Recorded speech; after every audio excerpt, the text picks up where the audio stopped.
Hello friends, welcome back to my channel. আজ তোমাদের কাছে নিয়ে এসেছি DS-852G এসএ ব্র্যান্ডের জুয়েলারি স্কেল। মেশিনটাকে আমি অন করেছি।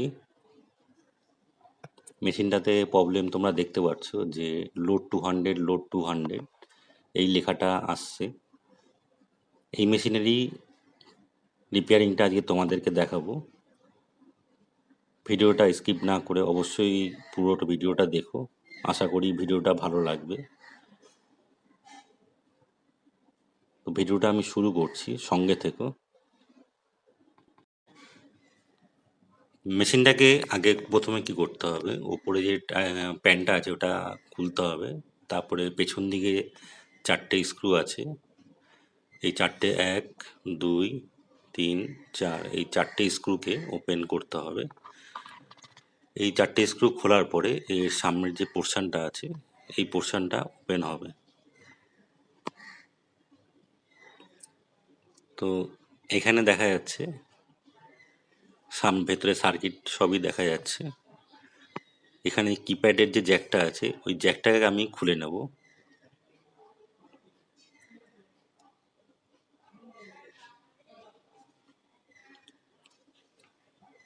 জ্যাকটাকে আমি খুলে নিলাম।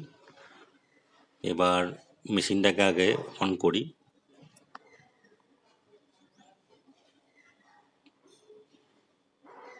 তো এখানে কাউন্টডাউন চালু হয়ে গেছে, যেটা এর আগে অন করার সময় কাউন্টডাউন হচ্ছিল না, এখন সেটা কাউন্টডাউন হচ্ছে।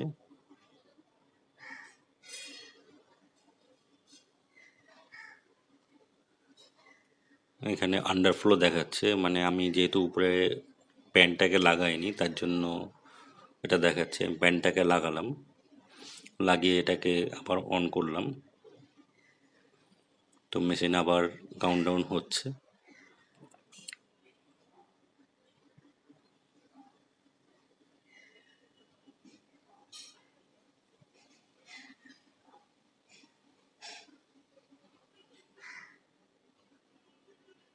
মেশিনটাকে কাউন্টডাউন হওয়ার পরে যে জিরো আসে সেটা এসছে।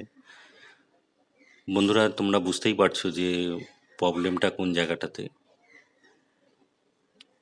প্রবলেমটা হচ্ছে এই যে কিপ্যাডটা আছে, এই কিপ্যাডটা কোনো কারণে শর্ট হয়ে গেছে, যার জন্য এটা হচ্ছে। আমি কি করব, এইটাকে কিপ্যাডটাকে ওয়াশ করব। এটা তোমরা থিনার বা স্পিড জাতীয় কোনো কিছু দিয়ে এটাকে ওয়াশ করে নিতে পারো। আমিও তাই করব। তো আগে আমি ওয়াশ করে নিচ্ছি। আমি কিপ্যাডটাকে ওয়াশ করেছি। তোমরা যারা কিপ্যাডটাকে ওয়াশ করবে অবশ্যই খুবই সাবধানে করবে, যেহেতু এটা ফেদার টাচ কিপ্যাড। তো এখানে ট্রাক কেটে যাওয়ার সম্ভাবনা খুবই বেশি থাকে, সুতরাং খুবই সাবধানে তোমরা এই কাজটি করবে। ভয় পাওয়ার কোনো কারণ নেই, এটা খুবই সাবধানে করতে হবে।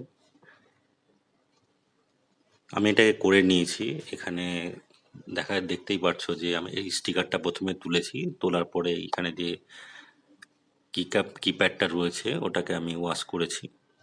তো আমি ওয়াশ করে এটাকে লাগিয়েছি। লাগানোর পরে তোমরা দেখতেই পাচ্ছ যে জিরো মোডে চলে এসছে। কিপ্যাডটাকে এর আগে কি হচ্ছিল, কিপ্যাডটা লাগালে যেটা দেখাচ্ছিল সেটা আর এখন আর দেখাচ্ছে না। এখানে কিপ্যাডটাকে আমি আবার যেরকম ছিল সেরকম লাগিয়েছি। লাগানোর পরে এখানে মেশিনটাকে অন করেছি।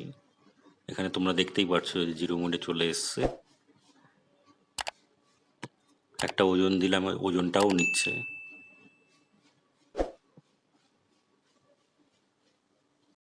এবার আমি কি করব, এখানে যে স্টিকারটা আছে স্টিকারটাকে আবার যেরকম ছিল সেরকম লাগিয়ে দেব। আর ক্যাবিনেটটাকেও পুরো আমি আটকে দেব। ক্যাবিনেটটাকে আটকে আমি আবার তোমাদেরকে দেখাচ্ছি যে মেশিনটা আগের যেরকম পজিশানে ছিল সেই পজিশানে আমি আবার নিয়ে চলে আসছি। আমি ক্যাবিনেটটা সেট করে দিয়েছি। এবার মেশিনটাকে চালু করছি। মেশিনটা চালু করার পরে দেখতেই পাচ্ছ যে তোমরা যে পজিশানটা প্রথমে দেখাচ্ছিল যে লোড 200 ওটা দেখাচ্ছিল, সেইটা এখন আর দেখাচ্ছে না। মেশিনটা যেরকম ওয়েট মোডে আসার কথা, কাউন্টডাউন হওয়ার কথা, সেটা সবই এখানে দেখাচ্ছে। আমি একটা এখানে ছোট্ট ওয়েট দিয়ে দেখছি যে ঠিক আছে কি না।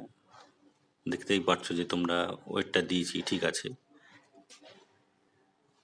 রিপেয়ারিংটা নিশ্চয়ই তোমরা এর পরবর্তীকালে তোমরা যখন পাবে তো আশা করি তোমাদের কোনো অসুবিধা হবে না রিপেয়ারিংটা করতে। তো ভিডিওটা কেমন লাগলো অবশ্যই আমাকে জানিও, আর আমার চ্যানেলে নতুন হলে অবশ্যই সাবস্ক্রাইব করো, আর যারা আমার সঙ্গে আছো তারা অবশ্যই লাইক ও কমেন্টস করো। আগামী দিনে আবার নতুন ভিডিও নিয়ে আসবো।